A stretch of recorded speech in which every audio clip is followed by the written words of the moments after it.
Bonjour à toutes, bonjour à tous et bienvenue dans cette entrevue avec Luna. Bonjour Luna. Bonjour Xavier. On a voulu faire cette entrevue particulière pour ceux qui nous suivent sur les réseaux sociaux. Vous êtes habitués peut-être à nos rendez-vous, que ce soit les visions raéliennes ou d'autres rendez-vous qu'on propose. Là, c'est un format particulier en fait. C'est un petit peu comme une grande entrevue avec Luna, qui est porte-parole du mouvement raélien. Mais avant d'être porte-parole, bien sûr, t'es raélienne. Depuis combien de temps ça fait Ça fait 40, plus de 40 ans, quoi. Une quarantaine d'années. Ouais. Et tu as quel âge, si c'est pas... Et j'ai 60 ans. Voilà, ça permet de situer... t'es arrivé dans le mouvement, t'étais une jeune adulte. En fait. J'étais jeune adulte. Alors pourquoi on fait ce rendez-vous ? Mais en fait, comme vous le savez aujourd'hui, en fait, il y a quoi ? Il y a le PAF et le PIF. Il y a le paysage audiovisuel français et puis le paysage Internet français. Nous sommes début mars, on est en mars 2025, et depuis quelque temps, voilà, il suffit de taper Raël sur Internet et vous allez avoir accès à un tas de vidéos assez diffamantes ces derniers temps. Et nous, de notre côté, en fait, au niveau du mouvement raélien, on souhaite apporter quelque part la contradiction, on va dire la vérité. Alors la vérité, c'est un grand mot, mais au moins notre version des choses et comment ça se passe dans le mouvement raélien. En fait, on a envie de vous faire entrer un petit peu dans le trou de la serrure en invitant des raéliennes, des raéliens, pour savoir qu'est-ce qui les anime, pourquoi est-ce qu'ils sont raéliens, qu'est-ce qu'ils vivent, c'est quoi être raélien et comment ça se passe au quotidien et puis les grandes questions que cela soulève. Alors aujourd'hui, on va soulever beaucoup de questions. Je l'ai noté là, on a préparé cette entrevue, bien sûr. On va parler des croyances, on va parler de la sexualité. Souvent, quand on entend parler du mouvement raélien, c'est tout de suite le cliché de la sexualité. On va parler des relations avec la science. On va parler des controverses concernant le mouvement raélien. On va parler du mouvement en interne, de sa structure, de son leadership, des relations avec les autres religions, des projets futurs. On va parler de l'argent également dans le mouvement raélien. On va en profiter que tu sois là, Luna, pour parler de l'ordre des anges, également de ton engagement personnel, et puis tout ce qui est critique et autodérision sur le mouvement raélien. Bon, en tout cas, merci de nous rejoindre. On va se mettre à la place de ceux qui connaissent pas le mouvement raélien, qui tombent directement sur cette entrevue. Le mouvement raélien, c'est quoi ? Est-ce que tu peux expliquer en quelques mots en quoi consiste ce que certains peuvent appeler la croyance raélienne, en quoi consiste ce qu'on appelle les messages raéliens, c'est-à-dire les écrits que Raël a écrits, Raël qui a créé le mouvement raélien il y a une 50aine d'années. En quoi ça consiste ? Qui sont ces extraterrestres qu'on appelle les Elohim ? Et comment tu réagis aux critiques qui peuvent dire que ce message est quelque chose de pseudo-scientifique. Alors, en quelques mots. Oui, en quelques mots, c'est vraiment comme une troisième hypothèse sur les origines de la vie.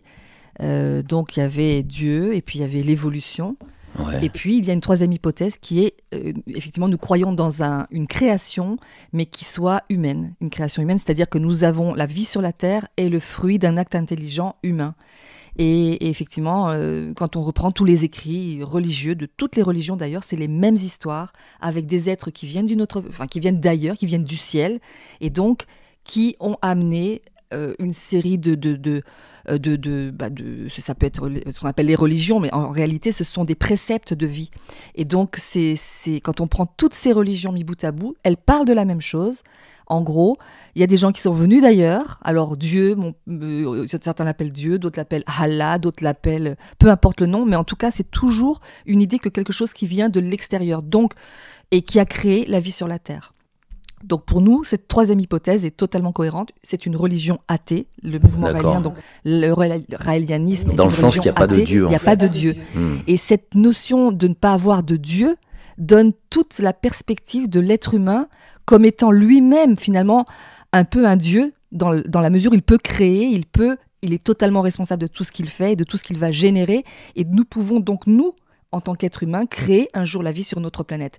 Et cette troisième hypothèse, donc sur cette origine de la vie, est tellement importante et en même temps fédératrice, puisque tous les prophètes sont des personnes qui ont été envoyées pour préparer cette humanité à une époque que nous vivons aujourd'hui, qui est l'être humain va accéder au mythe de Dieu, en tout cas démonter le mythe de Dieu, ce que nous vivons aujourd'hui. C'est-à-dire que la science aujourd'hui amène l'humanité à pouvoir créer des choses, à pouvoir se mettre au même niveau. D'ailleurs, c'était écrit dans la Bible que le mythe de Dieu sera dévoilé et qu'en fait, il n'y aura plus de mythe de Dieu. Et on est dans cette époque-là où l'être humain accède à la science et grâce à la science, avec l'amour, si c'est possible, ce sera mieux parce que là, on est au stade où cette science humaine est tellement puissante qu'on peut détruire la planète la planète non, mais en tout cas l'humanité est au bord de l'autodestruction.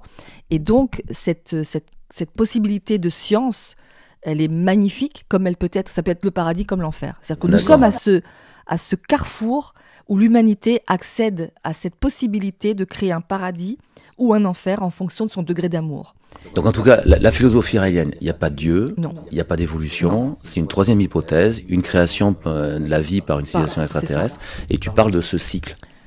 C'est ça. De ce cycle éternel de nous, demain, nous irons créer la vie ailleurs. C'est ça. C'est ça, comme d'autres l'ont fait. Comme d'autres l'ont fait avant nous, et qu'il n'y a pas de tabou là-dessus. Et là-dessus, effectivement, le mouvement... Donc ça, c'est le gros du message. Ça, c'est le gros du message. Et donc, l'objectif des Raéliens, parce que chacun, on pourrait avoir notre vie. D'ailleurs, beaucoup de Raéliens ont leur vie. Il y a des milliers de Raéliens qui sont dans la vie quotidienne et qui n'œuvrent pas pour faire connaître plus que ça, qui ne font pas de prosélytisme, et tout va bien.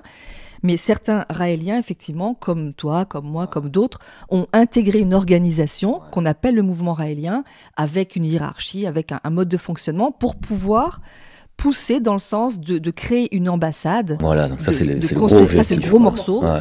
Construire une ambassade pour accueillir ces êtres extraterrestres. Chose qui d'ailleurs, soit dit en passant, était déjà aussi dans la plupart des écrits religieux où il est écrit que les êtres créateurs reviendraient sur la Terre pour rencontrer leurs créatures. Donc nous sommes à ce moment-là de cette possibilité d'accueillir une civilisation extraterrestre pour plein de raisons qui serait vraiment positif, de nous apporter aussi un héritage humain.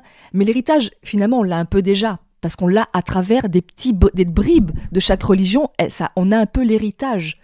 Quand on parle des conseils d'hygiène de vie, en ce moment, c'est le Ramadan, par exemple. Les conseils d'hygiène de vie qui ont été apportés par Mohamed, par exemple, ils étaient donnés par ces êtres d'une autre planète qui savaient, puisque ce sont les horlogers, ils savent comment ils ont construit leur horloge, c'est-à-dire nous. Bon, mais tout ça, on va en parler, tout ça. Donc, du coup, encore une fois, pour ceux qui nous écoutent, le mouvement raélien, 2 objectifs. Faire connaître cette philosophie. C'est ça. C'est pour ça que il y a des conférences qui se font, des vidéos qu'on voit sur Internet, des sites Internet, tout ça, faire connaître, et surtout la construction de... C'est ça, de l'ambassade. L'ambassade, en fait, c'est une sorte c'est une sorte de structure. Une structure qui permettra de réunir les conditions pour cet accueil. C'est ça, un lieu officiel où on puisse accueillir ces extraterrestres plus dignement qu'avec des avions de chasse. Non, mais super. Quand on parle du mouvement raélien, souvent on pense aussi au clonage. On sait qu'il y a eu le clonage, la notion d'éternité. En quoi en fait les raéliens croient en cette possibilité d'immortalité à travers le clonage? C'est quoi ça? Mais effectivement, alors c'est pareil, si on reprend par exemple les écrits bibliques, les gens à l'époque vivaient, c'était marqué 800 et quelques années, et en fait pour nous, la vie, comme c'est une vie qui est faite de manière scientifique, nous savons que nous pouvons, et d'ailleurs à l'époque où Raël a écrit ses livres, c'était pas du tout d'actualité, mais maintenant nous savons que nous pouvons prendre une cellule et donc mettre dans cette cellule, enfin une forme de jumeau, mais transféré dans le temps, puisqu'en fait c'est ça, c'est-à-dire que l'être humain, c'est comme une maison, et puis on va prendre le plan de la maison et refaire la maison à l'identique avec son bagage, tout ce qu'il aura vécu une vie avant. Donc en fait le clonage c'est quoi? C'est le jour où on meurt, on prélève une cellule de notre plan et on peut refaire à l'identique avec un corps plus jeune éventuellement et donc vivre comme ça éternellement. Alors effectivement, ceux qui croient en Dieu, pour eux, c'est un tabou, c'est une hérésie, ce n'est pas concevable. Parce que dans leur croyance, il n'y a que Dieu qui a droit à la création. Parce que l'éternité vient de Dieu, en fait. L'éternité ne vient que de Dieu. Là, du coup, l'éternité vient de l'homme et de la science, exactement. en fait. La possibilité de l'éternité, alors on parle d'éternité, c'est un grand mot, mais la possibilité d'être recréé. D'être recréé d'une certaine manière. Voilà. Et pour ça, nous croyons au paradis possible sur la Terre, ça ce serait l'idéal, mais aussi, effectivement, de pouvoir recréer des personnes sur une autre planète, éventuellement. Et donc, pour nous, ça c'est une évidence, enfin pour les Raéliens en tout cas, c'est une évidence scientifique. Et ça se fait d'une manière scientifique. Il n'y a pas de choses éthérées. Pour nous, c'est quelque chose qui peut se faire Et on n'a pas de tabou là-dessus, puisque nous ne croyons pas en Dieu. Nous pensons que nous sommes à l'égal, finalement, de ce qu'on a pu appeler Dieu. Ouais. Alors, par rapport à ça, c'est fou, parce qu'il faut quand même rappeler qu'il y a une loi, enfin, en tout cas pour la France, il y a une loi qui est passée il y a quelques années, là, dans les années 2000, qui interdit, on est d'accord, qui interdit non seulement le clonage, mais également la promotion du clonage. Absolument. Donc, pour ça qu'on en parle. Ouais. De manière assez mesurée, parce que si tu fais trop la promotion du clonage, ou si tu même seulement fais la promotion du clonage, tu peux être condamné aujourd'hui. Oui. C'est complètement dingue. Alors qu'à côté, il y a des tas de sociétés, de start-up, de sociétés de haute technologie, en fait, de technologie avancée, qui sont déjà sur ces projets, quoi. On est d'accord? Ah oui, tout à fait. Et c'est ce qui est fou. Je me souviens en 2004, en octobre 2004, donc avec Fogiel, sur le plateau de Fogiel, où on m'avait posé la question et le clonage, et j'avais dit je n'ai pas le droit de répondre. Parce que si je réponds, je suis sous le coup d'une condamnation possible. Et c'est toujours en vigueur. Hein. Donc là, je ne sais pas si ça va changer un jour, parce que là, c'est... Bon, il faut le dire, c'est une loi qui avait été passée suite aux annonces qui avaient été faites avec Brigitte Boisselier. C'est une loi...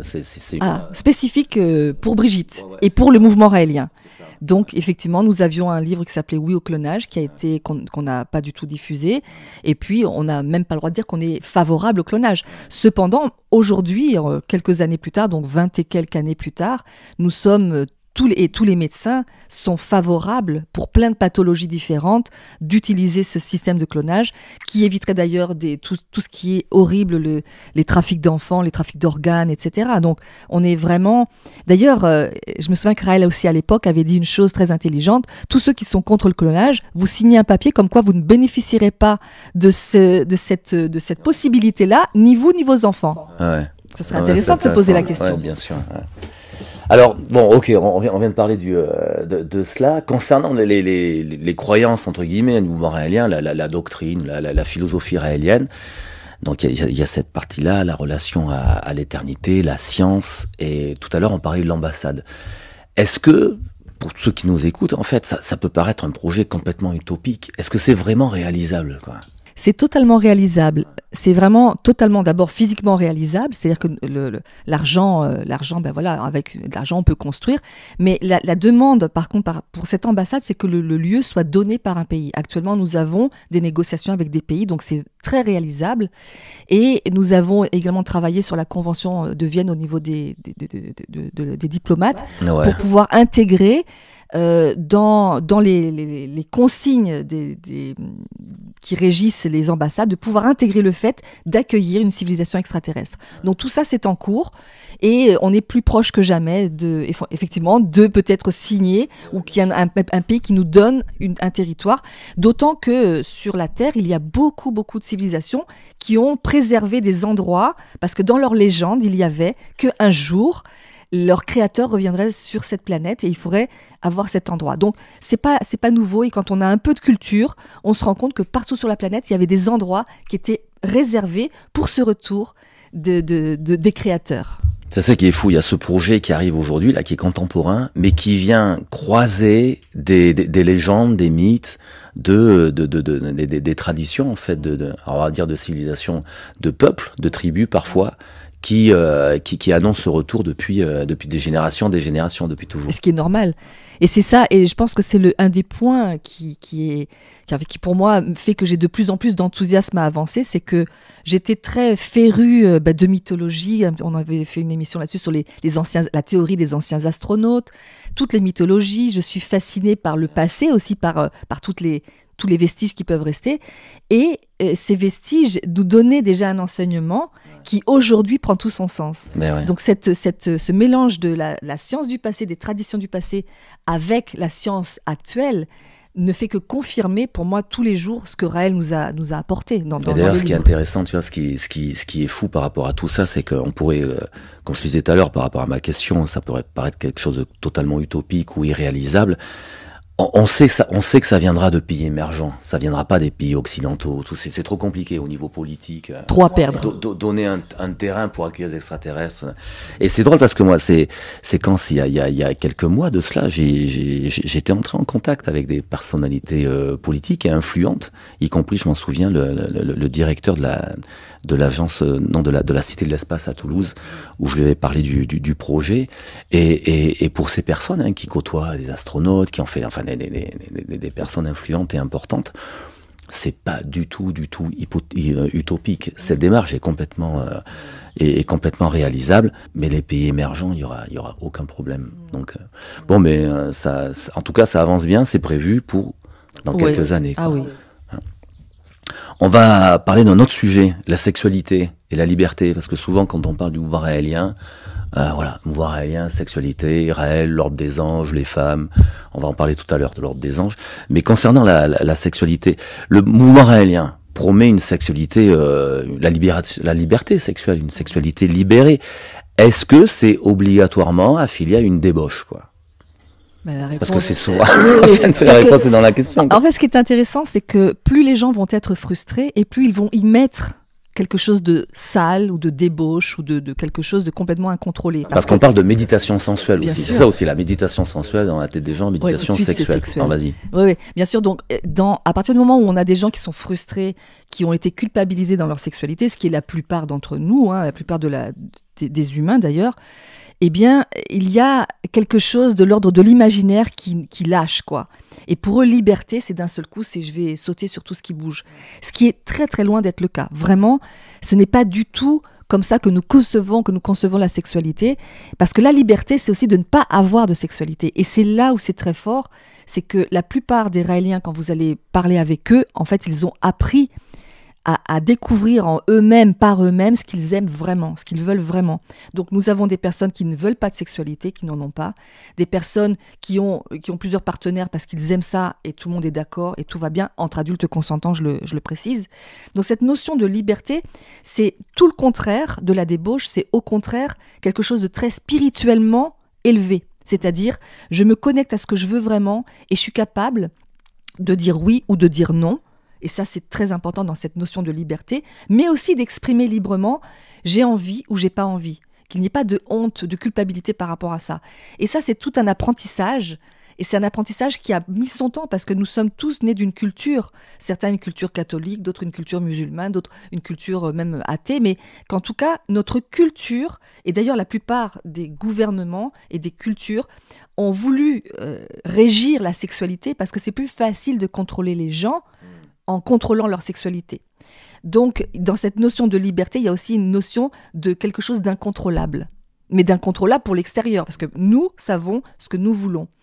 Et donc, c'est ça qui est intéressant, c'est qu'en devenant raélien, on affiche qui nous sommes vraiment. Il y a certains raéliens qui se sont découverts homosexuels, bien oui, et qui ont osé, à ce moment-là, être eux-mêmes. D'autres qui se sont révélés avoir envie d'être à trois, et ils ont vécu leur belle histoire d'amour. Pourquoi ça devrait être sale et moche? C'est le contraire, c'est que c'est beau. Et travailler sur, effectivement, savoir que l'autre ne nous appartient pas, mais que c'est un choix délibéré d'être ensemble, c'est encore plus beau. Qu'il n'y ait pas tous ces mensonges qu'on peut vivre dans la société, de gens qui se trompent. C'est foison. Une hypocrisie, en fait. Et je pense que cette notion de liberté a libéré les Raéliens de l'hypocrisie. Et ça, c'est le plus important. C'est-à-dire d'être vrai, authentique, d'être des personnes qui assumons ce que nous voulons et ce que nous ne voulons pas. Et tous ceux qui disent le contraire, eh bien, soit ils mentent, soit ils n'étaient pas au clair avec eux-mêmes. Et dans ces cas-là, il faut assumer, dire, bah oui, là, c'est vrai, j'ai dit oui, mais en fait, je n'avais pas vraiment envie. Il faut avoir le courage aussi. Parce que ça veut dire qu'il y a aussi on peut avoir cette peur d'être exclu de quelque chose. Vous voyez, il y a aussi des Raéliens, c'est vrai. Bien sûr. Il y a des Raéliens qui ont dit oui à certaines situations. Et c'est là on arrive sur d'autres sujets plus délicats, sur la soumission à l'autorité, etc. Mais nous, les Raéliens, cultivons la non-soumission à l'autorité, ce qui va de pair avec la liberté. On ne peut pas avoir l'un sans l'autre. Donc, il faut élever les deux en même temps. Cette notion de liberté, oui, et j'assume mes choix. Et j'assume mes choix, et j'assume mes erreurs. Et j'assume mes changements d'avis aussi, à tout instant. Donc en fait, dans cette notion de liberté sexuelle qui est annoncée et puis qui est assumée dans le mouvement raélien, et ensuite qui est déformée par les contradicteurs, par tout ce... Cette notion de liberté sexuelle, en fait, elle vient toucher une découverte de soi, en fait. Absolument. On est loin quelque part de la débauche annoncée, des orgies en veux-tu, en voilà, organisées ou autres, ce qui n'est pas du tout le cas, quoi. Et on le sait. Et il y a cette notion de découverte de soi et de sortir de ces, on est d'accord, de ces tabous et de ce carcan.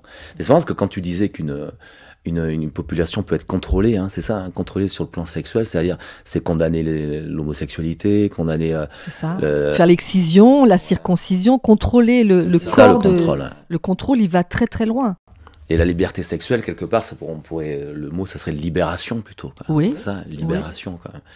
Et quel est le rapport? Parce qu'aujourd'hui, c'est quelque chose de vachement qu'on entend beaucoup, la notion de consentement, d'emprise, quoi. Oui, ça, on est sur des terrains délicats parce qu'effectivement, nous assistons aujourd'hui, en tout cas, à des inversions de choses. Par exemple, le consentement, c'était oui, j'ai envie.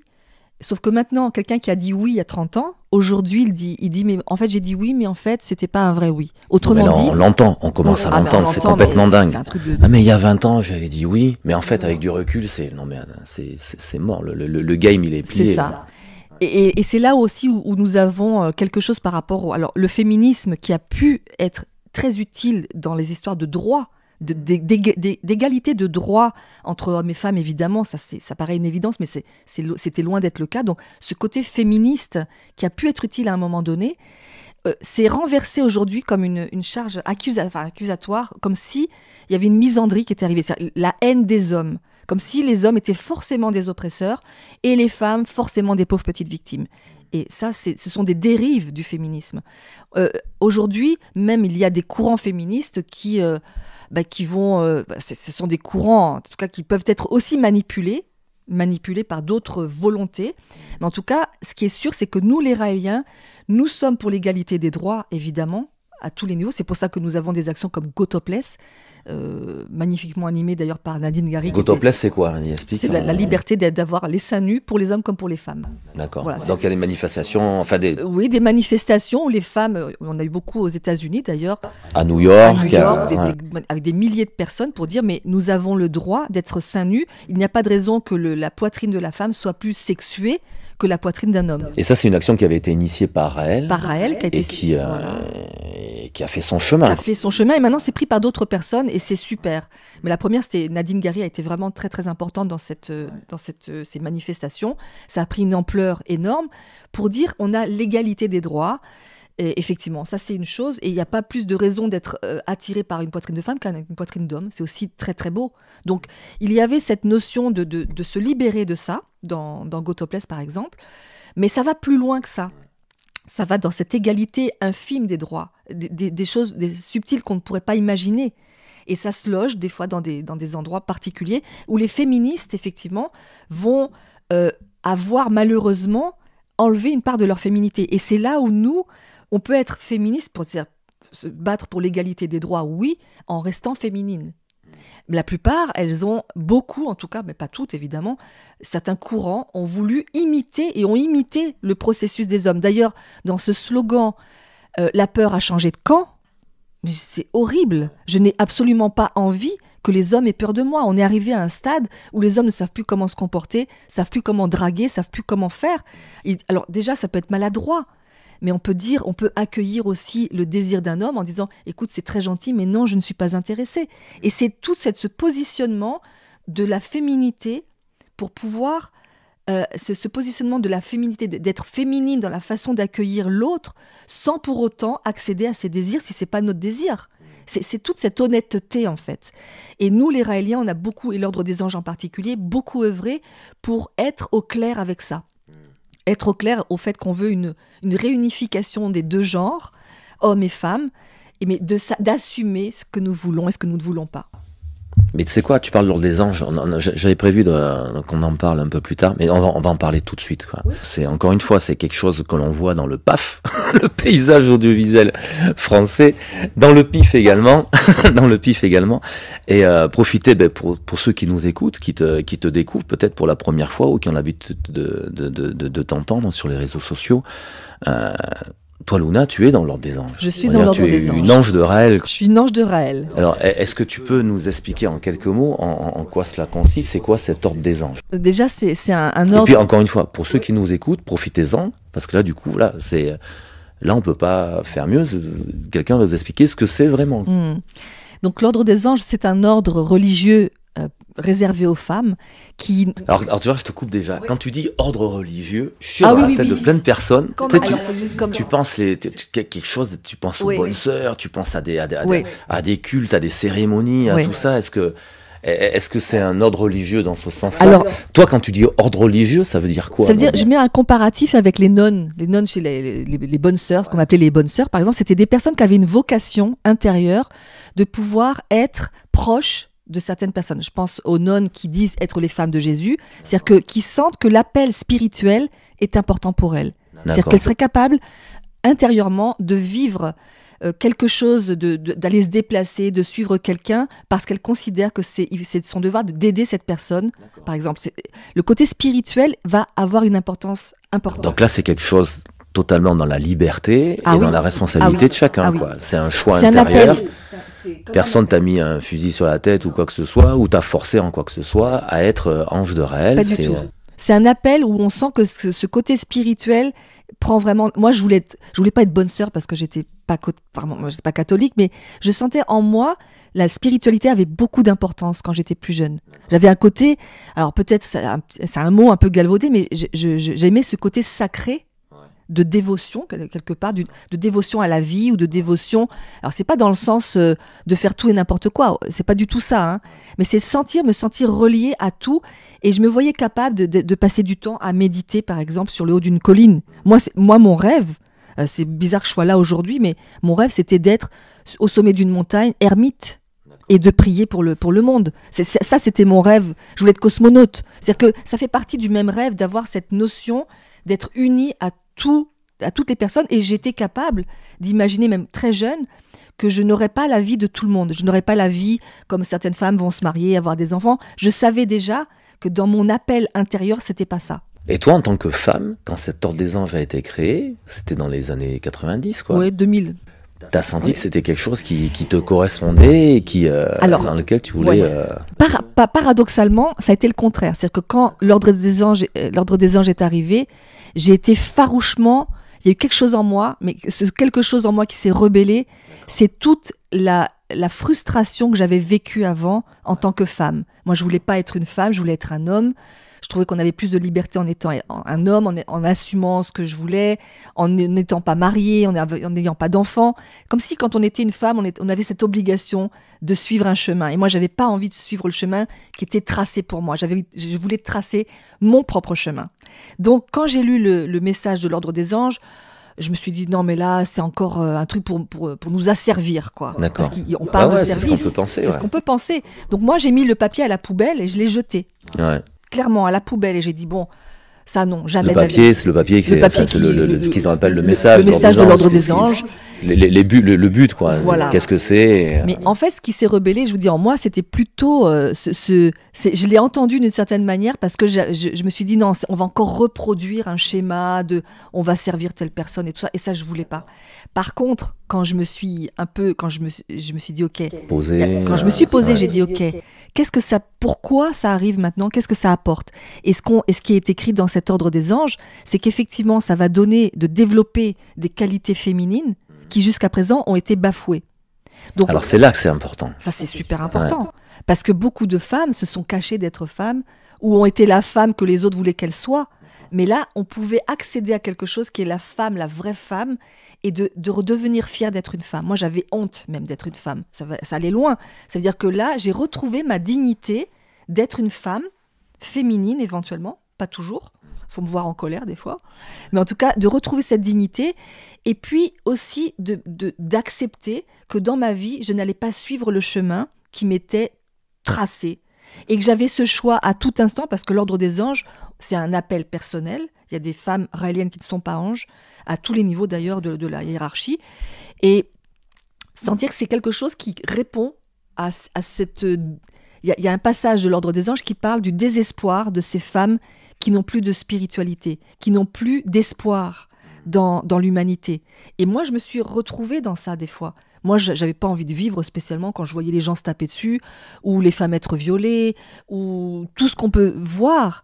Je me dis, mais c'est quoi cette planète? J'avais perdu de l'espoir. Donc pour moi, ça redonnait cette dignité aux femmes, ce pouvoir, cette capacité, cette puissance féminine, mais pour le bien pour mon bien à moi, puis pour le bien de tous. Donc j'ai relu, j'ai allé à la poubelle, j'ai été rechercher le papier, je l'ai déplié, et j'ai dit ok, calme-toi maintenant et lis vraiment ce qui est écrit. Et ce qui était écrit, c'est à tout instant, tu peux entrer, sortir, tu peux choisir. Et moi je suis devenue donc ange. D'accord. Cordon doré. Je l'ai pas demandé. Bon, ça veut dire quoi, cordon doré, pour ceux qui nous écoutent ? Cordon doré, ça veut dire que effectivement, dans ce que j'accepte, dans ce que moi j'ai envie de vivre, si Jésus avait été là, je serais avec lui. Et si j'avais pu être la femme de Jésus, je l'aurais été avec grand plaisir. C'est-à-dire que pour moi, l'amour, même charnel, est sacré. Donc cet amour que j'avais pour cette personne, je pense à Jésus, je pense à Raël, ces personnes qui travaillent, qui œuvrent pour l'amour, pour moi, ça, c'est ce qu'il y a de plus séduisant. C'est-à-dire que je peux voir le plus bel homme, mais si c'est une tête d'abruti et puis qu'il est violent, ça enlève toute forme pour moi de séduction. Ce qui est séduisant pour moi, c'est quel que soit l'âge et quelle que soit la forme de la personne, c'est son esprit et son amour. Et là, effectivement, je me suis dit, ben oui, je serais capable effectivement de faire l'amour avec Raël s'il me le demandait, ce qui n'est pas le cas, mais en tout cas, s'il me le demandait, je sais que j'aurais cet amour pour lui, parce que comme je l'aurais eu pour Jésus, ou comme je l'aurais eu pour des personnes qui ont cette bienveillance pour l'humanité. Donc voilà, c'est ça, être cordon doré. Mais ça ne veut pas dire, il y a des gens qui sont cordon doré, enfin c'est un appel, mais si demain je décide, on en a eu des personnes qui étaient cordon doré, et qui maintenant disent, je ne me sens plus capable de faire l'amour éventuellement avec lui, et qui décident de ne plus l'être, cordon doré. Et ce n'est pas un problème. Mais on est beaucoup de cordons dorés, et peu sont celles dont lui il a envie, et c'est pas grave. Mais moi j'ai exprimé mon désir en tout cas. D'accord. Voilà. C'est vrai parce que quand tu parles, parce que la finalité, c'est pas de faire l'amour avec un tel ou avec un tel. La finalité, c'est, comme tu dis, quand on t'entend, on a plus l'impression qu'en fait, l'Ordre des Anges, c'est comme une organisation dans l'organisation. D'ailleurs, c'est une question que je vais te poser là. Comment cette organisation de l'Ordre des Anges s'intègre dans dans la philosophie raélienne. Mais du coup, moi, quand je t'entends, ce qui me plaît, quoi, c'est cette notion d'amplificateur de ces valeurs féminines. C'est ça. Et non féministes. C'est ça, de ces valeurs. Oui. Ces valeurs féminines, c'est ça. Féminines, et j'ai envie de dire féministes comme c'était à l'époque, au démarrage, pour l'égalité des droits. Mais effectivement, on est plus féminine. Mais c'est quoi ces valeurs? Si t'en sors deux, trois, là, une, deux. Là, effectivement, il y a l'humilité. Ouais. L'humilité, c'est quand même important d'avoir la discipline. Ouais. Une forme de discipline personnelle. Hein. La discipline, c'est celle que l'on se donne à soi-même. C'est des choses que vous cultivez. C'est des choses que nous cultivons. Et comment ça se passe? Vous vous réunissez avec les anges, vous en parlez? Oui, on se retrouve. On a, au démarrage d'ailleurs, je pense que c'est plus tabou maintenant parce qu'on a quand même eu des témoignages. Au démarrage, on s'est rendu compte que la souffrance des femmes, bien sûr, il y a la souffrance des hommes, on est d'accord, ils partent à la guerre et tout ça, mais que la souffrance maximale des femmes était cette notion d'être toujours en dessous et d'être soumise, cette notion de peur permanente. Et on s'est rendu compte, en se retrouvant entre femmes, et c'était vraiment puissant, de se rendre compte de tout ce que les femmes avaient vécu, d'acceptation de choses qu'elles ne voulaient pas vivre. Ça a été vraiment fort, et ça a été, les premières années, ça a été beaucoup, et Raël nous a beaucoup encouragés à nous retrouver entre nous pour partager et pour limiter, pour vraiment expulser cette souffrance et retrouver notre force et notre dignité. Et ça a été les premières années. Et les gens ne pourraient pas imaginer. On a dans les femmes raéliennes qui sont maintenant à des niveaux, à des postes vraiment importants, enfin des responsabilités, des femmes qui étaient prostituées, des femmes qui étaient dans le trafic d'humains. Ouais. On a des femmes comme ça qui sont devenues raéliennes et qui sont maintenant anges. Et elles ont maintenant, jamais on imaginerait ces femmes-là. Mais pour elles, ça a été salvateur. Je ne dis pas que c'est le cas de toutes les femmes, mais c'est des cas précis où les femmes nous racontent. Et c'est touchant. On a pleuré beaucoup. Les premières fois où les femmes se sont retrouvées ensemble entre anges, on a pleuré beaucoup pour pouvoir enlever cette souffrance à l'intérieur et passer à autre chose. Et pardonner. Parce que pardonner, ça veut dire... Je ne souffre plus, je sais que la situation s'est produite, j'ai été violée tant de fois, mon père on a une raélienne là, récemment qui est décédée, son père la violait jusqu'à l'âge de 12 ans, jusqu'à ce qu'elle prenne le ciseau de couture et qu'elle le plante, quoi. C'est-à-dire qu'il y a des choses comme ça que les femmes vivent, et donc il a fallu expulser tout ça, purger tout ça, pour pouvoir ne plus souffrir de ça et se battre pour les autres femmes, et leur donner le courage de se lever et de dire c'est fini maintenant. Mais sans avoir de haine pour les hommes, parce que celui qui est en face de moi, il m'a rien fait. Mais vivre ça, Et ça a été les premières années de l'Ordre des Anges, redonner de l'espoir dans l'humanité, dans la relation possible entre hommes et femmes, une relation respectueuse. Et ça a été l'Ordre des Anges, le démarrage. Et ensuite, bien d'autres choses, évidemment. Non mais écoute, ça va, je suis sûr que ça va parler à beaucoup de personnes parce que on entend rarement cette version, parce que comment tu réagis à la perception publique de l'Ordre des Anges, parce que souvent c'est vu comme un club érotique plutôt qu'un club spirituel, quoi. C'est affreux. En fait c'est douloureux, mais en même temps je pense que c'est pas fait par hasard. Quand on veut tuer son chien, on l'accuse de la rage. À l'époque des premiers chrétiens, on les traitait de personnes qui faisaient des sacrifices d'enfants pour pouvoir les mettre dans les arènes avec les lions. Et aujourd'hui, nous vivons, nous les Raéliens, sans vouloir se victimiser, une chasse, effectivement, où on va salir tout ce qui est pas du tout sale, en fait, le salir pour pouvoir nous démonter. La bonne nouvelle, c'est que ça, c'est vrai pour les gens qui ont maintenant peut-être 50, 60 ans, 70 ans, qui regardent la télévision, mais pour les jeunes, c'est pas le cas. Ils ont accès à d'autres informations. Pour ceux qui accèdent à Internet, ils ont les deux possibilités, les deux versions, et ils se font leur opinion en nous rencontrant, en venant voir par eux-mêmes que ça se passe pas du tout comme ça. Donc c'est vrai que c'est assez moche de voir comment des choses très pures peuvent être travesties à ce point. Et c'est parfois douloureux, et ça demande aussi un travail intérieur d'apaisement. Moi, j'étais très en colère pendant très longtemps. Puis aujourd'hui, je me dis, les gens intelligents, ils voient derrière. Ils voient, ça fait un bon filtre. Les abrutis vont s'arrêter à la première couche, et les gens intelligents vont dire, quand même, on va les voir par nous-mêmes, ou essayer de sentir par nous-mêmes la vérité, l'authenticité. Après, abruti, des fois, quand tu connais pas, quand t'as pas l'information, c'est pour ça que c'est important ce genre de rendez-vous, comment on fait aujourd'hui. Parce que si t'as pas l'info, quoi, t'entends juste parler du mouvement raélien ou l'Ordre des Anges comme ça dans les médias, et qu'on te donne une version sulfureuse, c'est difficile, quoi. D'où l'importance d'aller à la source, hein. Encore une fois, pour ceux qui nous écoutent, alors vous êtes pas nombreux, hein, c'est des centaines de personnes, des milliers, c'est pas les millions que génèrent les grands médias mainstream, mais je sais plus qui c'est qui disait, hein, la vérité finit toujours par triompher, quoi. Donc on est d'accord, là. Oui. Et puis on n'a pas besoin non plus, on a juste besoin, j'ai envie de dire, on n'a pas besoin de plus de monde, on est suffisamment nombreux, on cherche juste à apporter des solutions pour cette humanité. Et c'est là où je pense que le mouvement raélien, en tout cas, ce qu'apporte Raël dans les livres, il y a plein d'idées qui ont été prises par d'autres groupes qui sont pas raéliens. Et c'est merveilleux, on s'en fout, nous, que ce soit sous notre égide ou pas, du moment qu'on met en application quelque chose pour rendre ce monde meilleur. C'est ça l'objectif. À la limite, même les gens sauraient même pas d'où ça vient, tout va bien, quoi. Mais allons-y, hein, continuons un peu sur ce chemin-là, des controverses, des scandales. Je voudrais qu'on parle de tout ça pour en parler, je vais pas dire une bonne fois pour toutes, parce que je pense qu'il faudra en parler longuement pour donner les informations, mais là on a parlé lors des anges, de la sexualité, on va parler de la notion de secte également. Hein, le mouvement raélien est souvent qualifié de secte par ses détracteurs. Comment tu réponds à ces accusations ? Écoutez, c'est simple, il y a Quand tu dis écoutez, tu me vous vois Quand tu parles à ceux qui nous écoutent. C'est simple, la secte, c'est toujours la religion des autres. Déjà, pour commencer, la secte. Maintenant, dans les critères des sectes, nous ne rentrons pas. D'ailleurs, il y a une femme qui a fait une recherche, une sociologue qui s'appelle Bernadette Rigal, hein, qui a fait une recherche sur nous, qui nous a défendu d'ailleurs, qui a donné ses rapports lors de certains... Universitaire de Bordeaux. Voilà, universitaire de Bordeaux, avec qui j'ai fait des interviews aussi, et qui a donné ses rapports même dans des tribunaux, hein, pour nous. C'était pas pour nous, enfin, elle a dit, voilà, objectivement, ça rentre pas du tout dans les critères d'une secte. Parce que critère d'une secte, ça pourrait être, il y a les notions d'argent, les notions... On va en parler. Ouais. Voilà, il y a un certain nombre de critères pour rentrer dans les sectes.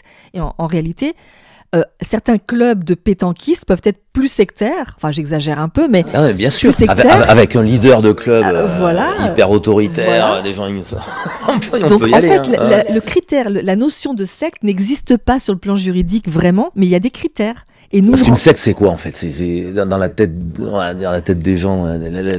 C'est une secte, quoi. C'est des gens qui vivent entre eux. C'est ça. Déjà, il n'y a pas de communauté cloisonnée, avec un chef qui décide de tout. Tout le monde est, tout le monde s'agenouille. C'est ça l'image de la secte.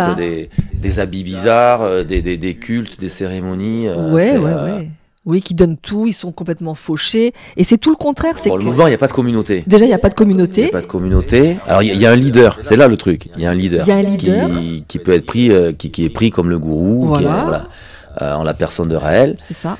Mais là, quelque part, et alors, quoi? C'est quoi le problème? Toute organisation. Si tu décides, et oui, là, il faut qu'il y ait une organisation. Et cette organisation, alors, ce qui est important, c'est que l'organisation nécessite effectivement qu'il y ait quelqu'un qui va prendre une décision finale. Mais en fait, Et puis, Raël est à l'origine du mouvement. Il était tout seul. Il y a 50 ans, il était tout seul. Il y a eu cette rencontre avec cet extraterrestre. On le croit, on le croit pas. Mais bon, voilà, il y a eu cette rencontre. Et puis derrière, il y avait les objectifs que tu rappelais dès le début, quoi, la construction de l'ambassade et diffuser cette philosophie, quoi. Donc c'est quelque part, c'est le boss. Et alors? C'est ça. C'est le capitaine du navire, il en faut un. Si ça te plaît pas, pas de problème, ça te plaît pas. Et Les portes sont ouvertes d'ailleurs pour rentrer comme pour sortir, c'est pas nouveau. Et d'ailleurs, on a eu beaucoup de Raéliens qui sont rentrés et qui n'étaient plus d'accord et qui sont sortis. Et il y a aucun problème. En fait, ce qui est important, c'est d'être cohérent. Et c'est vrai que je me disais sur cette image du navire que tu prends parfois, Xavier, c'est qu'il y a le capitaine du navire qui dit on va dans cette direction-là. Après, lui, dans son équipage, il veut des gens qui soient d'accord avec lui, évidemment. Si ça te plaît pas, tu quittes le navire. Voilà, tu prends ta petite barque, tu vas ailleurs et tout va bien, quoi. Il n'y a pas de problème. Comme dans une histoire d'amour, c'est pareil. Alors là où il peut se poser un problème, c'est quand tu commences à, quelque part, identifier ta vie à celle du navire. Ou alors, et ça pose la question, pourquoi, entre guillemets, t'as choisi d'aider Raël?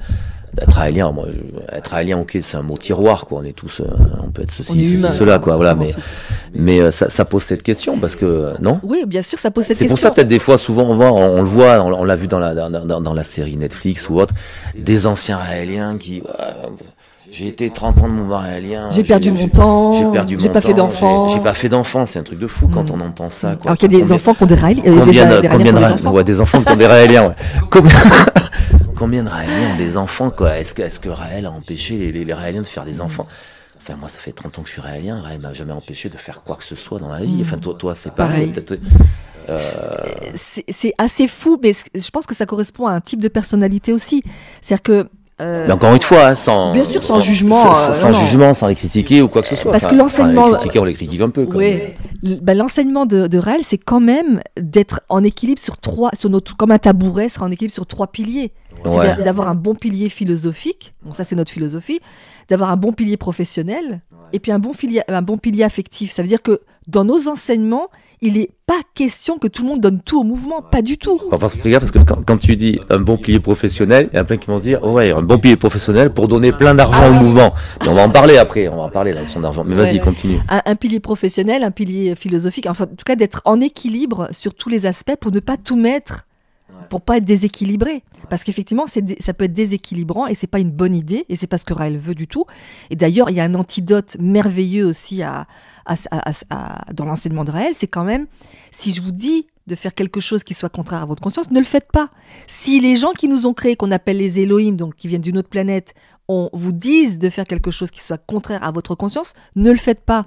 On peut quand même pas être plus clair en termes de non-soumission à l'autorité. Mais c'est fou parce que par rapport à ce que tu dis, pour ceux qui nous écoutent là, on vient de parler de sexualité, on appelle le rôle des anges, tout ça, on a parlé de soumission, ça.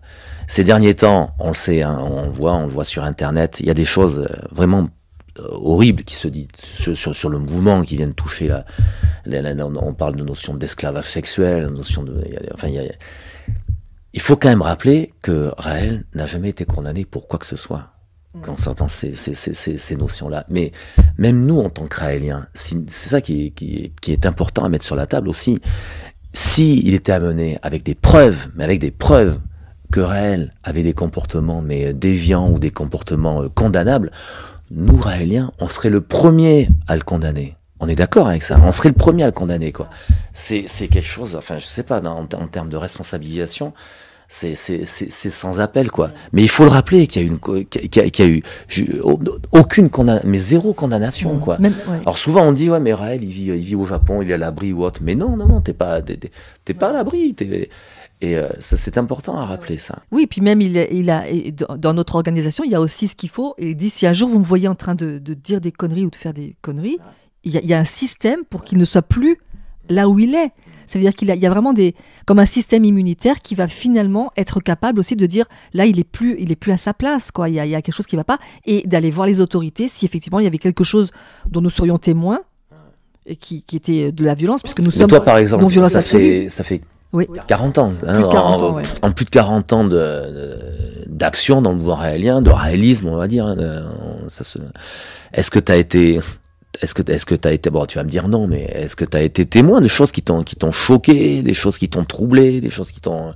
Que j'ai pu être troublée parfois, oui, parce qu'il y a des choses, je vous donne un exemple, je te donne un exemple, c'est que, par exemple, lorsqu'il a parlé de la prolifération des armes nucléaires, Ouais. qu'en fait, nous étions rendus à un stade où, pour retrouver de la paix, il fallait que tous les pays soient armés, parce que là, ça rééquilibrerait la tension. J'ai eu un moment donné où je me suis dit, ça veut dire qu'il fallait passer par la peur. Ah ouais, parce que de temps en temps, souvent, Raël envoie envoie des messages, fait des publications, prend des positionnements par rapport à des faits de société. Et j'ai pas compris à ce moment-là. Ouais. J'ai eu quelques jours, quelques semaines en me disant, est-ce que là, il est pas en train de péter un câble ? Vraiment, sincèrement. C'est-à-dire qu'en tant que philosophie non-violence absolue, voilà. On vient se positionner dans le fait, tous les pays qui sont pas armés avec l'arme atomique, allez-y. C'est ça. Ouais. Et là, je me suis dit, là, il y a un truc que je comprends le concept, mais intérieurement, il y a quelque chose en moi qui se rebellait. Ah ouais, donc il y a quelque chose sur lequel tu n'étais pas forcément en phase. J'étais pas en phase. Ouais. Et je me suis dit, comment je vais défendre cette position-là honnêtement? Et je me suis dit, il vaut mieux que je démissionne. J'ai pensé à un moment donné, et certains Raéliens ont démissionné, et je peux le comprendre. Parce que t'es pas obligé de défendre une position pour laquelle t'es pas d'accord. Exactement, voilà. Et je me suis positionnée. À un moment donné, j'ai beaucoup réfléchi, je me suis mis à l'intérieur, et je me suis dit, si je ne peux pas, moi, dans ma vie quotidienne, si je ne suis pas respectée, il faut que je sois craint. Il y a plein de fois où je me dis, si le gars en face, il n'est pas capable de me respecter, il faut qu'il ait peur de moi. Et là, j'ai compris, ce qui est vrai à mon niveau individuel est vrai au niveau collectif. Donc, c'est par mon expérience où je me suis rendu compte, effectivement, oui, je suis prête à la légitime défense, je ne suis pas pour la violence. Mais si on vient m'attaquer, je mettrais hors d'état de nuire. Je faisais des arts martiaux en plus à l'époque, donc c'était pour mettre hors d'état de nuire. Mais je ne suis pas quelqu'un de violent. Et donc là, j'ai compris, il faut que j'ai des armes en tout cas, savoir me défendre pour mettre hors d'état de nuire. Et là, aujourd'hui, on est en 2025, et je me dis, mais heureusement que ça a été fait. C'est-à-dire que là, on est arrivé à un stade de peur extrême. Malheureusement, c'est pas par l'amour que les choses sont venues à la paix, c'est par la compréhension que là, tout le monde pouvait péter d'un seul coup. Et c'est ça qui a fait baisser... Donc on a des éléments aujourd'hui qui nous font comprendre ce positionnement de Raël, de l'époque. C'est ça. Mais donc c'est pour ça que je dis, j'ai des moments où je me suis dit, moi, honnêtement, t'en es où, quoi ?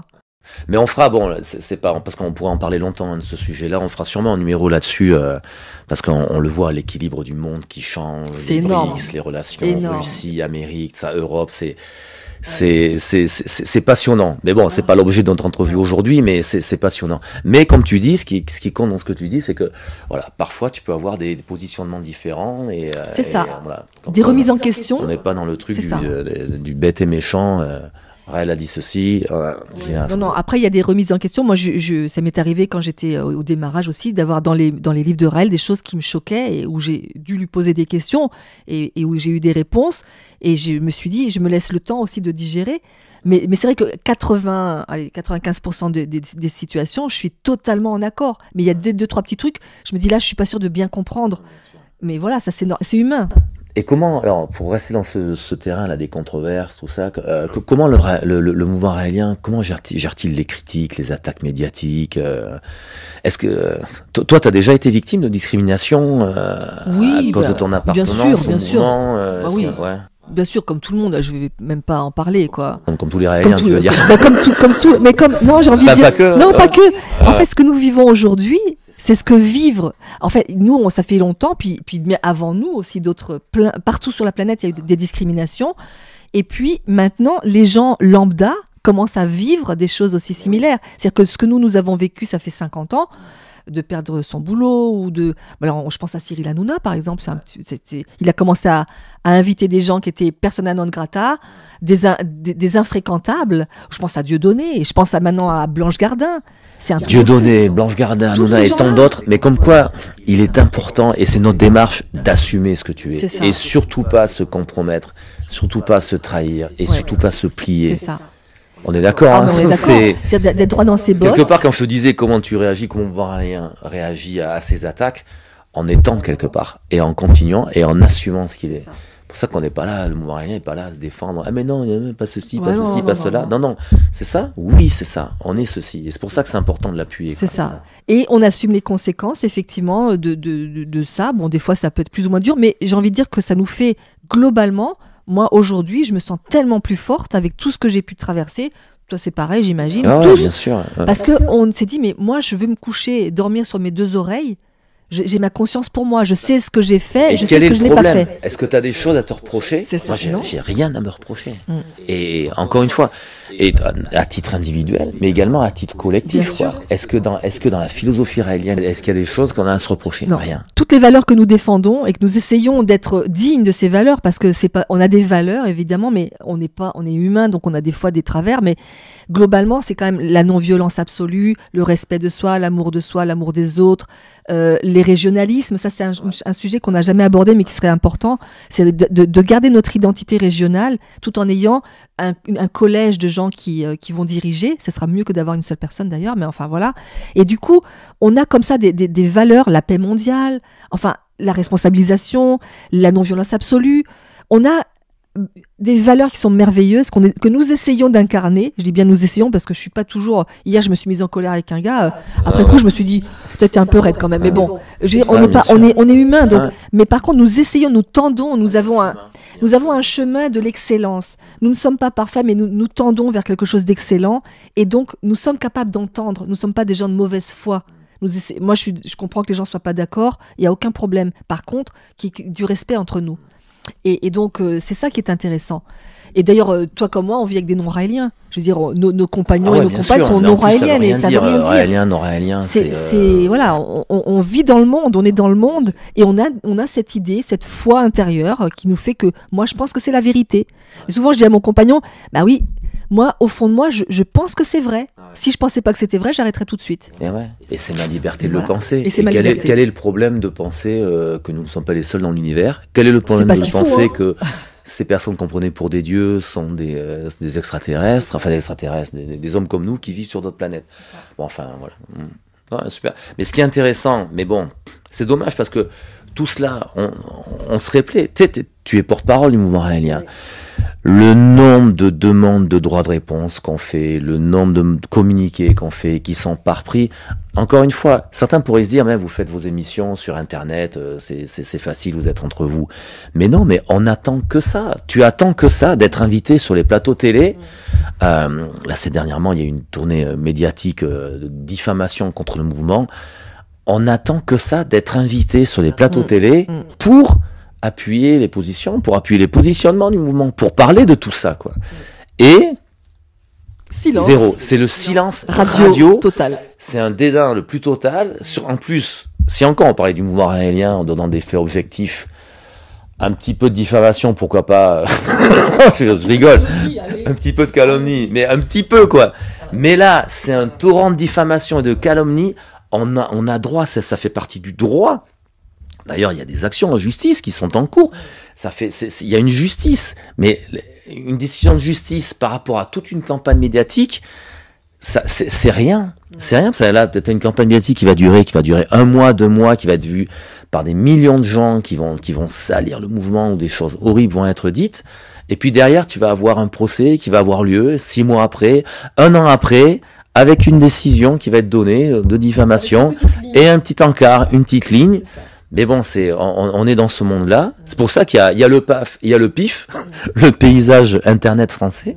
Et sur ce paysage Internet, c'est Elon Musk qui disait il y a quelques temps, les médias, c'est nous. Et aujourd'hui, heureusement, grâce à Internet, les personnes qui nous écoutent aujourd'hui peuvent entendre une autre version. Mais cette version, encore une fois, on est prête. On est prêts, nous sommes prêts à la porter sur les plateaux télé, quoi. Mais on n'est pas invité. Non. On le sera un jour. Regarde, tu parlais du cas de Dieudonné, tu parlais regarde Hanouna qui se fait défoncer et puis mais qui derrière rebondit et puis crée des nouveaux schémas, des nouvelles structures. Oui, en fait, qui cartonnent. Il a jamais été aussi fort. C'est ça. Et nous, au niveau du mouvement raélien, c'est un petit peu la même chose. C'est ce qui se passe en ce moment. Encore une fois, comme tu disais tout à l'heure, le mouvement raélien, on cherche pas à être des millions ou autre. Il y a une notion de prosélytisme. d'information. Mais sans chercher à convaincre, et voilà, chacun pensait ce qu'il voulait. Par contre, là où on se défend fortement, c'est le fait de ne pas laisser passer des calomnies, des mensonges. C'est plus que des bêtises, des mensonges, des calomnies. Des horreurs. Parce que, voilà. Oui, parce que ce qu'il faut comprendre, c'est qu'effectivement, derrière ces horreurs qui sont dites, ces mensonges horribles, c'est qu'il y a des gens derrière qui peuvent souffrir derrière ça, quoi. C'est-à-dire qu'on va assumer, bien sûr, on va assumer, mais bien sûr. Ça demande beaucoup de courage quand on nous traite de... des actes de barbarie, là, c'est quand même... ça a été loin, hein, très très loin. Donc j'ai beaucoup de misère. Je me trouverais en face de cette personne qui fait autant de calomnies. Je me dis, mais quelle souffrance elle a pour en arriver. Mais en fait, en lisant le livre, si on peut en parler 2 secondes, hein, c'est qu'en lisant son livre, ce que j'ai compris, c'est que si elle avait été la favorite, il n'y aurait eu aucun problème. Elle serait peut-être toujours... En fait, avec voilà, pour ceux qui nous écoutent, hein, on parle d'une personne qui est une ex-membre du mouvement raélien, qui aujourd'hui fait la tournée des plateaux télé, par rapport à un livre qu'elle a écrit. J'ai été son esclave. Pendant 21 ans, alors, depuis l'âge de 4 ans, alors qu'en fait, c'est impossible, quoi. Je veux dire, il n'y a pas de communauté, elle était pas, les enfants sont pas dans le groupe, il n'y a rien, quoi. Donc c'est tellement une succession de mensonges, mais elle est très, très, très, c'est très pervers et très manipulatrice, donc... mais après, c'est sûr, ça va toucher, ça touche les gens, c'est normal. Mais je suis sûr qu'il y a beaucoup de personnes qui se disent quand même, attends, c'est tellement gros ce truc, là on la source, il y a un truc qui cloche là-dedans, quoi. Donc, bon. On va passer trop de temps. On va passer sur un autre sujet, le mouvement raélien. Tu parlais de religion tout à l'heure, mais tu nous as expliqué en quoi tu entendais ce mot religion, quoi. Mais c'est une religion athée. Mais du coup, quelque part, vu que c'est une religion athée, c'est quelque part une religion, une philosophie qui se met en conflit avec les religions traditionnelles, quoi. Alors, en conflit, c'est peut-être un grand mot, quoi. Donc, mais comment tout cela est concilié? Comment tu concilies cette idée d'être une religion athée, une philosophie athée, avec les croyances traditionnelles et en un Dieu créateur? Parce que il y a quand même, la philosophie raélienne reconnaît tous les prophètes. Alors, l'ensemble des prophètes. Donc, comment ça se concilie, tout ça? Oui, ça se concilie. En fait, c'est une suite logique. C'est-à-dire que toutes ces religions dans le sens d'être reliées entre le créateur et les créatures, parce que c'est ça une religion, religere, ça veut dire relier. Donc, ces religions du passé avaient leur utilité. Donc pour nous, il y a pas à tortiller, quoi. C'est que elles étaient toutes utiles à leur époque. Elles ont tout apporté. C'est une continuité. Il y a une reconnaissance. Mais quelque part, comme ça a été le cas pour toutes les religions. Exactement. Toutes. On est d'accord. La religion musulmane qui a reconnu les anciens prophètes. On est d'accord, quoi. Voilà. C'est sûr que Mohammed, il a eu des messages par l'ange Gabriel de l'époque de Jésus. Donc ça veut dire que on a vraiment cette logique. Et donc Raël, mais ça a du sens. Quand on lit les messages de Raël, les livres, ça a du sens. Ça a carrément du sens. Les Elohim, on a dit le mot Elohim. Je l'ai dit une fois. On l'a dit une fois. Elohim, c'est ceux qui sont venus du ciel. Voilà, c'est ça. Ce qu'on appelle ces extraterrestres. C'est leur nom. Voilà, c'est leur nom. Ils créent la vie sur Terre. Ils envoient des prophètes pendant des milliers d'années. C'est croyez en nous, parce que l'homme ne pouvait pas comprendre. C'est ça. Il n'y a pas la science. Faute de science. Et on arrive à cette époque aujourd'hui où on peut comprendre. Et le message, c'est arrêtez de croire et comprenez-nous. C'est ça. Commencer à comprendre. C'est ça qui est. C'est pour ça que quelque part, Raël est un prophète entre guillemets, quoi, dans le mot. Je mets entre guillemets parce que pas dans le sens prophète dont on l'entend. Prophète, quelqu'un qui révèle, qui apporte une révélation. C'est ça. Oui. On est d'accord. Oui. C'est pour ça qu'il fait pas de miracle ou autre comme les autres prophètes. Ouais. Non. Oui. En même temps, il ne fait pas de miracle parce qu'on est déjà dans une société de miracles. Là, on a la lumière, on n'a pas besoin de ça. Ouais. Donc, on est déjà en permanence dans une société de miracles. On s'en rend pas compte, mais c'est la science. Le vrai miracle, c'est la science. Donc, notre croyance, nous, c'est qu'effectivement, Raël fait partie de cette lignée des 40 prophètes, d'une quarantaine de prophètes qu'ont peuplé la terre, et que Raël est la dernière mise à jour adapté à notre époque. Et plus que jamais... C'est le dernier qui était prévu.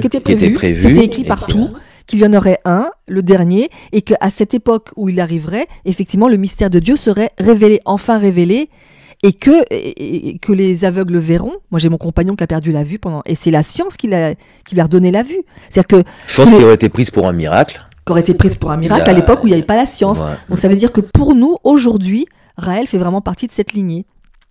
Alors voilà, nous, on pense que c'est vrai et d'autres pensent que c'est pas vrai. Mais par contre, quand il a écrit il y a 50 ans un certain nombre de choses qu'il a écrit dans les livres, alors aujourd'hui, ça paraît normal. Mais ce qu'il a écrit il y a 50 ans, on n'en parlait pas du tout. C'est-à-dire qu'il avait déjà, donc c'était des formes de prophéties qui se sont révélées aujourd'hui. Donc il faut les lire, il faut lire les bouquins. Et comment le mouvement raélien répond aux autres religions, quoi, qui peuvent voir le mouvement comme une hérésie ou comme une menace, quoi? Oui, on peut, mais c'est sûr, je peux comprendre, hein, quand toute sa vie, je pense, là j'arrive du Maroc par exemple, où je vois l'importance, là, c'est le ramadan, les prières, etc. Bon, pour moi, enfin, ma façon de concevoir les choses, c'est plutôt de voir ce qui nous rapproche et de leur dire, tu avais raison de penser à ça, tu avais raison de croire que c'était vrai. Simplement, c'est pas tout à fait comme ça. Et ça change la donne, plutôt que de s'opposer. On ne va pas s'opposer, pas voir ce qui nous éloigne, mais voir ce qui nous rapproche. Et ce qui nous rapproche, c'est qu'effectivement, eh bien oui, tu avais raison. Et d'ailleurs, j'ai discuté avec des gens là-bas, des Marocains, et certains disent, mais moi, il y a des choses qui me dérangent dans l'islam, parce que je trouve que ce n'est pas adapté toujours à notre époque. Et c'est intéressant. J'ai dit oui, tu as raison. Donc quand on parle, effectivement, il faut garder ce qui correspond à notre époque, et il y a des choses qui ne correspondent plus à l'époque, qui ne sont plus adaptées. Parce que quelque part, il y a plus de liens entre les Raéliens et des gens qui croient que ceux la personne totalement athée et qui ne croit pas. On est les seuls dans l'univers, il n'y a rien là. Oui. Écoute, tu penses qu'il y a un dieu ou autre? Ben oui, mais c'est pas forcément un dieu, c'est quelqu'un comme toi, comme moi. Cette notion de Dieu, et c'est là où aussi c'est assez intéressant, c'est que David Uzal d'ailleurs avait fait une petite vidéo là-dessus en expliquant que David Uzal c'est un Raélien, un Raélien qui vit au Japon, qui fait des publications souvent sur Internet. Voilà. On l'a vu dernièrement sur une série que nous avons qui s'appelle La Vision Raélienne. Voilà. Et donc David a fait une publication suite à un échange avec Idrissa Berkane, en tout cas là-dessus, et où il explique effectivement, et cette notion elle est importante, c'est que quand on parle de création de la vie, les Elohim, donc ces êtres humains, d'une certaine manière, ont synthétisé la vie et ont créé tout ce qu'on connaît ici. Ouais. Mais au final, la vie, en tant que vie, elle ne se crée pas de rien. Elle a toujours existé, existera toujours. Et c'est ça le message raélien, quelque part. Et donc nous, ce que nous disons, nous appelons ça l'infini, cet infini dans l'infiniment grand et l'infiniment petit, qui fait que tout est relié, et que la vie a toujours existé, et que ce mystère, finalement, existe encore, existera toujours, parce que pour nous, c'est totalement incompréhensible. Eh bien, cette vie-là, on n'a pas l'explication. Et donc, nous, on appelle ça l'infini, les autres appellent ça Dieu. Et là, on voyage. Et là, on voyage. Et là, on est ensemble. Les amis, voilà, la philosophie raélienne, la vie a toujours existé et existera toujours. C'est complètement dingue comme notion, parce que nous, on vit dans un monde où, enfin, on est un jour, on meurt un jour. Pour nous, tout a une limite, en fait, même dans l'espace. Tout a toujours ça. Il y a un début, il y a une fin. Mais cette notion d'infini, c'est vraiment la grosse révélation du message raélien, de la philosophie raélienne, cette notion d'infini. De l'infini, et du coup, effectivement, ce qui va permettre d'appréhender cet infini, c'est pas l'intellect. Parce que l'intellect, il est là, c'est un outil qui va nous aider à catégoriser, mais là, c'est le contraire. Il faut stopper l'intellect pour commencer à faire de la méditation, donc c'est-à-dire s'entraîner, et la méditation sensuelle nous aide par nos sens à se connecter à cet infini, donc à vivre cette expérience de l'infini qui nous traverse. Et là, on est très près, on est très proche même de des gens qui ont vécu des illuminations. On a vécu des moments d'extase, quelque part d'extase, quand on est en connexion avec cet infini qui ne passe pas par l'intellect, mais par la perception, comme si l'infini nous traversait et que nous traversons l'infini. Le temps nous traverse et il n'y a plus de notion de temps et d'espace. Et donc, il y a quelque chose, cette notion-là, qu'on aborde très peu souvent, mais dans la méditation sensuelle, c'est ça l'objectif. C'est vraiment de se connecter avec l'infiniment petit qui nous compose et l'infiniment grand que nous composons, et sentir qu'on a juste un impact de cohérence, c'est-à-dire de laisser traverser, de laisser passer. Et ça, c'est la méditation. Mais ce ne sera pas par l'intellect. Et là, on peut être en communication, en relation charnel, j'ai envie de dire, avec les éléments et avec tous les gens qui prient. Tous les gens qui prient. Moi, je suis touchée par toutes les prières.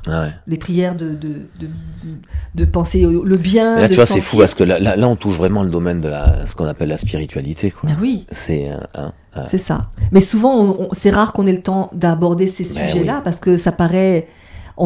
Ça fait paraît mystique, non, mais on n'a jamais le temps d'arriver jusque-là. Mais effectivement, le message raélien, c'est ça. Le message raélien, ce n'est que ça. Je prends conscience d'un seul coup que je suis vivant, et qu'est-ce que je fais de ce temps qui m'est imparti, comment je le vis, comment je le mange, quelle densité je vais donner à ça. Et là, on arrive sur le plan scientifique, on pourrait essayer d'expliquer, on nous parle des gravitons, on aura une émission là-dessus bientôt qui va être publiée sur la vision raélienne, quand on était à Abidjan. Afrique, Mais effectivement, cette notion de graviton, de cohésion, qu'est-ce qui fait que mon corps, que toutes mes cellules sont cohérentes? C'est l'amour. Quelque part, c'est l'amour. Qu'est-ce qui fait que j'ai une famille cohérente? C'est l'amour. Qu'est-ce qui fait que l'humanité pourrait être cohérente? C'est l'amour. Il n'y a pas autre chose. C'est-à-dire que la cohésion, le fait de pouvoir respecter l'espace de l'autre et être respecté dans son espace, c'est l'amour. Et c'est vrai partout dans l'infini. Alors voilà, après... Voilà, ce sont des mots, mais qui décrivent quelque chose. Là, on vient toucher le cœur. Là, on vient toucher le cœur. Et nous, notre objectif en tant que raéliens, c'est de développer cet esprit de cohésion avec tout le monde.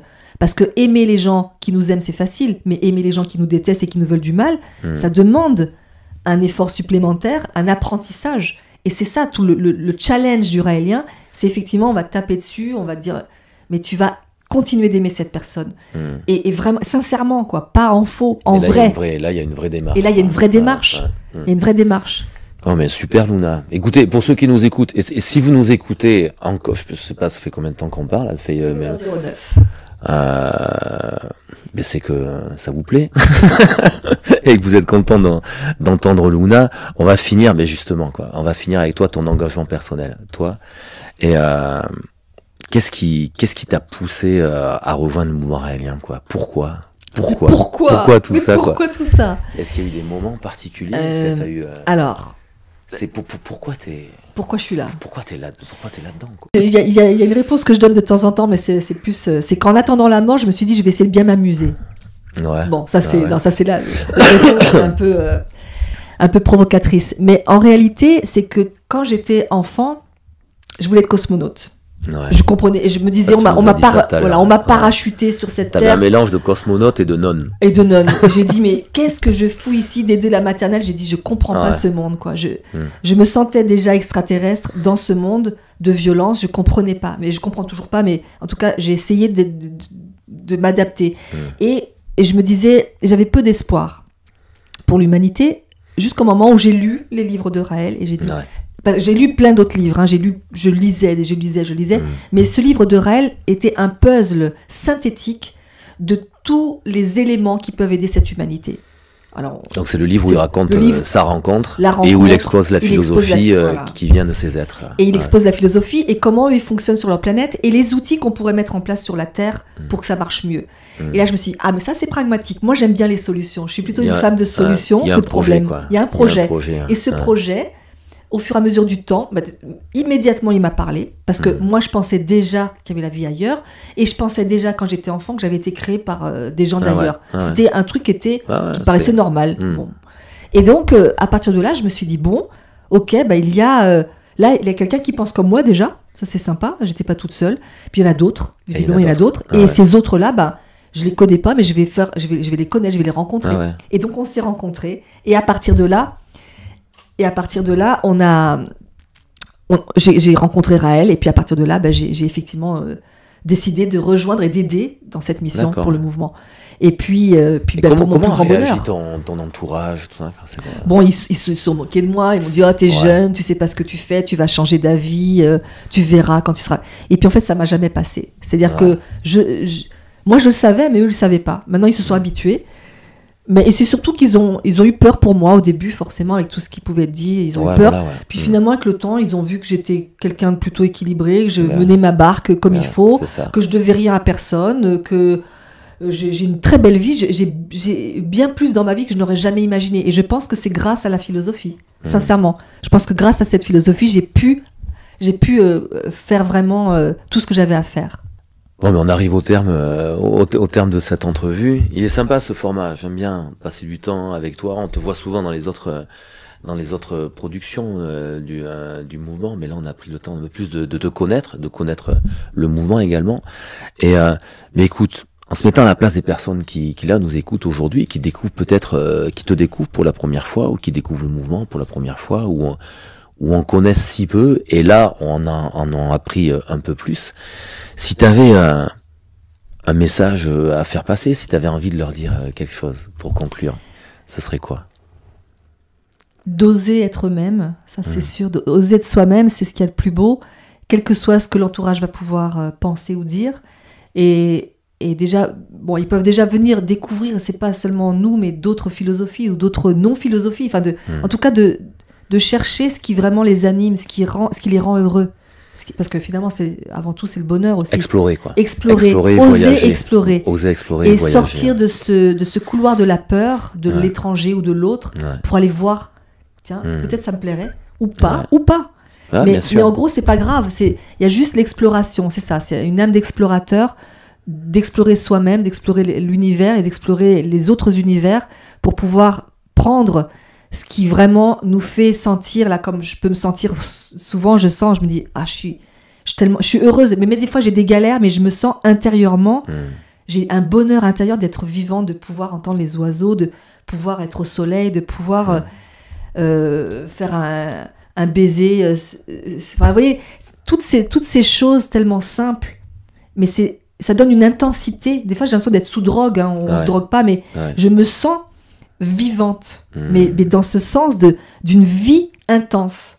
Cette vie intense, c'est pas visible, hein, ça se voit peut-être pas sur mon visage, mais je sens intérieurement que j'ai acquis ce bonheur d'être vivante, parce que c'était pas du tout gagné quand j'étais enfant, mais c'est cette philosophie qui m'a apporté ça. Mais pour d'autres, ce sera une autre philosophie, tout va bien, mais simplement explorer pour avoir ce bonheur, parce que quand on a ça, on déborde, et je le vois partout où je peux passer, je vois que les gens ont envie d'être avec moi, humainement, parce que je leur prends pas de l'énergie.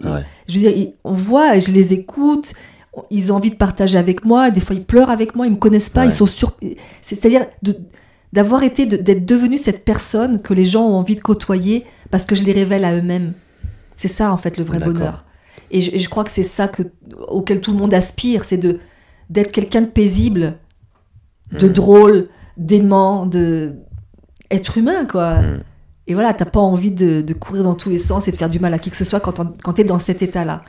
Et c'est ce projet pour l'humanité, c'est ça, quoi. Qu'on est tous ça. Être humain. C'est marrant parce que c'est la conclusion d'un livre qu'a écrit Raël, je me rappelle, c'est Le racisme religieux ou un truc comme ça, où il concluait en disant ce monde de demain, où il n'y aura plus aucune religion, plus rien, plus aucune identification, où chaque être humain sera l'expression de lui-même, en fait, dans sa totalité, quoi. Être. C'est ça, hein. C'est ça. Être humain, après on pourrait presque enlever humain, être. Pour même presque enlever être même. Et même plus de mots. Rien. C'est ça. Bon, mais merci Luna, merci d'avoir pris ce temps. Merci à vous de nous avoir écoutés. On saurait trop vous inviter à rejoindre les autres podcasts, interviews et productions du mouvement que vous retrouvez sur les chaînes du mouvement raélien. Et au plaisir de vous revoir très bientôt. Ciao.